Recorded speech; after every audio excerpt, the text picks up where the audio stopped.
Hi there guys, it's Sam from Kitesurf. Now today we're going to talk about helmets, okay? Now before you all run off in fear, I know it's not the most exciting subject in the world, and I'm not here to evangelize. I'm not here to tell you you should be wearing a helmet or you shouldn't be wearing a helmet. What I want to do is give you a balanced view of the pros and the cons of wearing a helmet so you can go and make up your own mind. Why?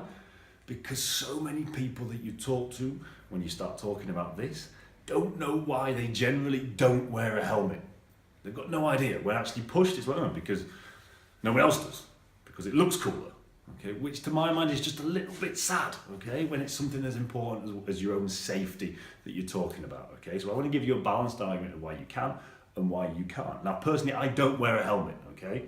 So I'm certainly not going to here to evangelize why you should. Maybe I should. That could be your viewpoint. Maybe I shouldn't. I have my own reasons why, but at least I've thought about it, okay? And I want to give you that same opportunity. So, why would you wear a helmet? Well, this is fairly obvious, okay?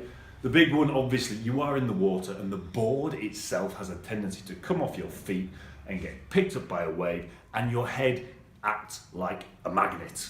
It just does. I don't know why it does, but your head is a magnet for boards, okay? So the tendency to be brought back and the board will charge straight back 100 miles an hour on the front of the wave towards your head. And what's unfortunate is the board has fairly sharp bits on it, the fins, the edges, the rails, the point of the surfboard, and they all seem to make a beeline for your head, okay? Also hurts watching your board break if you've got a head that's too hard and it snaps your surfboard in half, okay? That's another story, okay?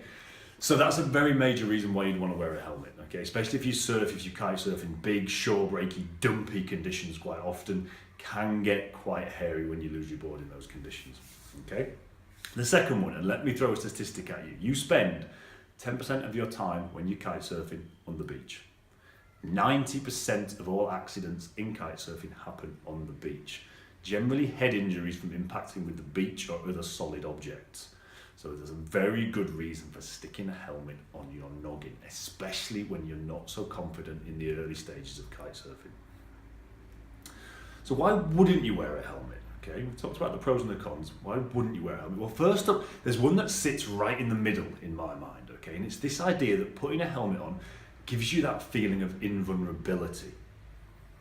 It might give you a little bit more confidence, which could be a very good thing or could be a very bad thing. Now, if you're struggling with a trick and you're struggling, and putting a helmet on just gives you an extra bit of balls to go for it, great.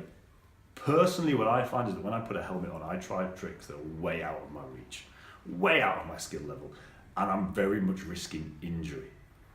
So I tend not to wear one because of that, because I know that God, I'm going to push the envelope further than I should, because to me it fills me with this invulnerability bordering on stupidity. Okay, so if that's you, maybe you're better off not wearing a helmet. If you just need the extra bit of confidence to try a trick, maybe stick one on just for that trick.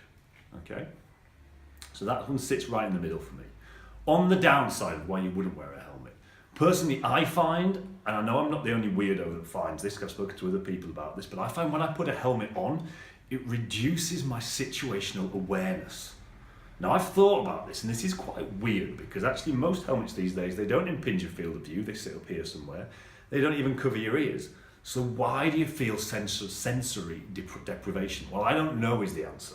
So maybe there's something weird going on there, or maybe it's just a psychosomatic thing. Okay, maybe something that you just make it happen in your own head. But for me, it's very real. As soon as I put a helmet on, my situational awareness drops, which obviously is quite an important thing when you kite surf and you need to know what's going on around you. The second one, and this never occurred to me until I spoke to an osteopath about it. I had a really bad neck, and he asked me, do you wear a helmet? And I hadn't been wearing a helmet, but I'd been wearing one to wakeboard at the time. Now, what happens when you put a helmet on is it increases the surface area and the weight of your head.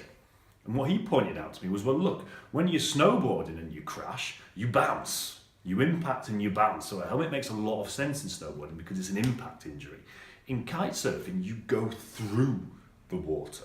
So when you face plant, you're going through the water, you're not bouncing off it. So it's not an impact injury as such. What's happening is that as your head, because it's generally your head that impacts first, is forced through the water, because of the extra surface area and weight caused by the helmet, it puts an awful lot more stress on your neck and can cause massive amounts more whiplash and other problems in your neck area. So if you suffer from neck problems, maybe wearing a helmet isn't the best thing when you're kite surfing. Okay, so we've talked a little bit about the pros and the cons and the ones in the middle. Now, please just make up your own mind and say, I'm not here to evangelise, I don't want to tell you yes or no, but at least know some of the reasons why or why you wouldn't wear a helmet. Okay? That's all from me today, guys. I'll speak to you soon.